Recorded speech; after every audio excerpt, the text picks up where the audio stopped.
Yeah. Yo, let's get to Murtazaliev real quick, and then we'll get to question. Mm-hmm. Did this dude just literally follow the same game plan Devin Haney, Ryan Garcia? You mean Tszyu, you mean? No, the other guy. Murtazaliev? Follow Ryan Garcia. No. Was that the same shot? Is that the same? It's not the same? No, it's different. His different? was more shortened up, not as explosive. He came out throwing it ASAP, though. What did he see? He set it up with the jab, though. But he was throwing it like crazy. Yes, he was. So here's why I think it kept happening to Tszyu. Okay. Is first of all, Murtazaliev, he got knockouts on his way up. When you'd watch his fights and his highlights, he wasn't that sharp. He surprised me with that. surprised me with it too. Maybe surprised Tszyu. Yeah, well, 100%. Yeah. I 100% guarantee you the whole corner. Please tell me Tim did not overlook this guy. Tim, I think overlooked the guy. I think this sport of boxing, you can't do that. So I think there's 3 fights that we can probably compare this to, even though it was only 3 rounds.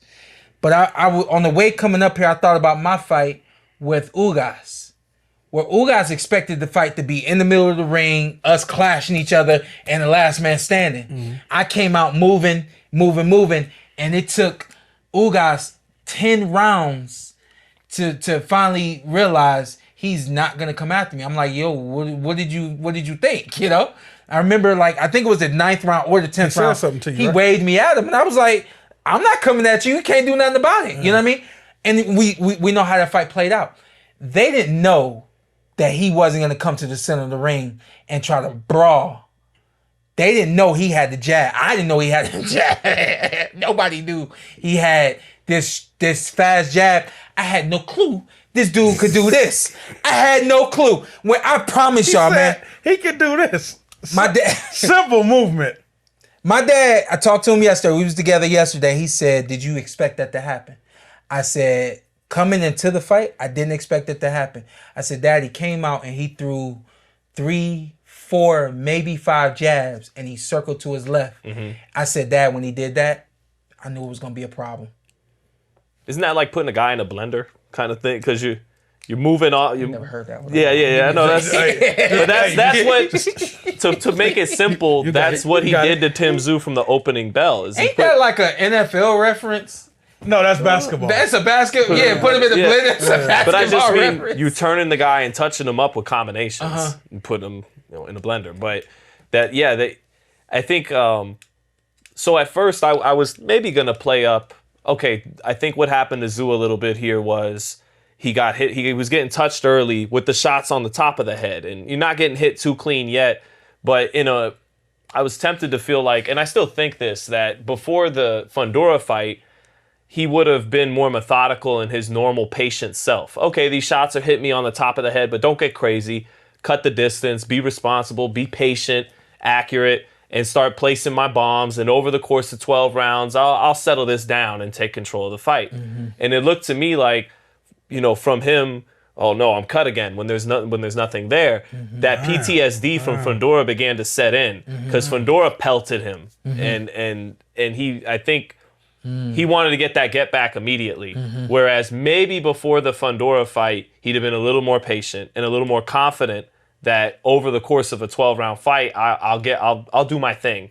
But it looked to me like a little bit out of panic and a little bit out of desperation as early as the first round, I need to take that play away. Now, I don't want to go. Teddy Atlas talks about fighters mentally can go to those dark rooms and you have to fight your way out of there. Yeah. He didn't want to go to that dark room, the Fundora fight, where rounds are getting away from you and you're getting touched up.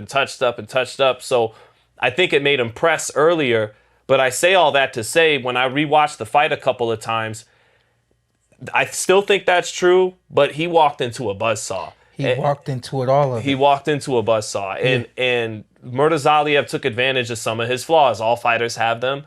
He's not the kind of guy who, since he was a puppy, has been taught, hey, when you get hit with a big shot, tie him up, turn him. This is what you do. Get your head back. Don't start exchanging until you get your legs back underneath you. And there became a point, maybe after the second or third knockdown, there was a point in no return where his legs weren't there anymore to deliver a fight-changing shot. And so I do think Tim Tszyu was a little off his game coming off of this Fundora fight and a little ill prepared for that. Yeah. But I can't say it to a degree that, he would have beat Murtazaliev pre-Fundora.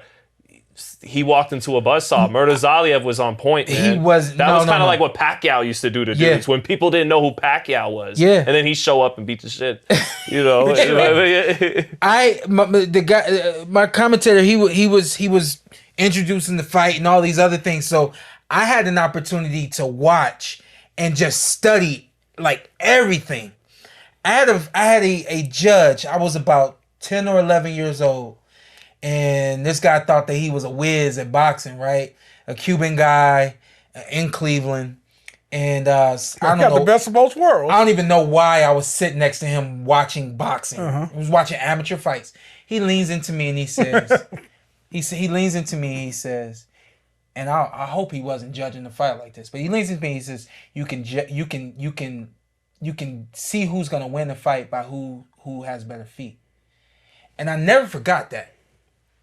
Because when you see certain fighters, if you take your focus off of the top half and you just focus on the legs and the feet and the movement, you can see who has better coordination. You can see who's trying to set things up and move. It's almost like you see the fight without having to actually watch the fight, right? So that's what I'm doing. I'm like scanning both bodies and everything while he's talking. We know Tim ain't got no feet.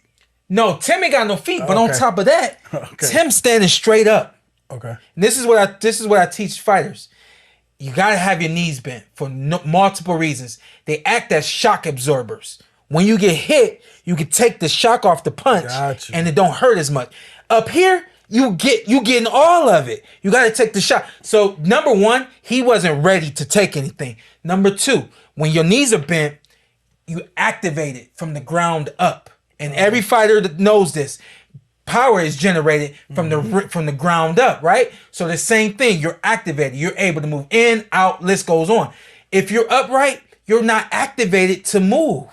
So not only do you already have bad feet, your game plan is just to walk right into everything. The fight was going to go this way. Damn. The fight was going to go this way from the opening bell. Damn. The opening bell, this fight was going to go this way. And I saw it happening.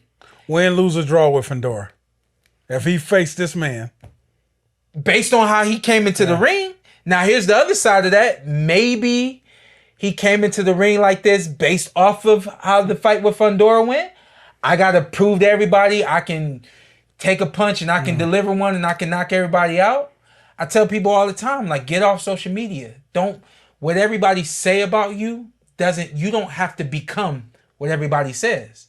So if everybody says you're a come forward pressure fighter, I thought Tim was gonna come into the ring. He is, but he's a methodical one. He's not one that usually presses this quickly. And I thought he was gonna come into the ring going left and right a little bit, and he ended up. Murtazaliev did what I thought he was gonna do. That wasn't the Tim we was used to, man. It was just like, I remember just being patient in the fight. Like, it's a whole war going around him, and he just locked in. Right. Locked in, fighting. This one, he heard everything. He heard, I gotta adjust. I gotta tell y'all, man, with as bad as this looked, I hope there's no debris from it, like physically. Yeah. I don't know if there is, but I want to see him get another shot. Another fight that it made me think of was my fight with Kell Brook. 12 rounds, I fought the same way for 12 rounds. You couldn't tell me that I wasn't gonna knock out Kell Brook for 12 rounds. If I fought him the day after, the fight would have looked completely different. If he got another shot at Murtazaliev, the fight, he wouldn't come into the ring like that. He just was out of his mind. And it could have been based on him having to feel like he had to prove that he could knock out the world.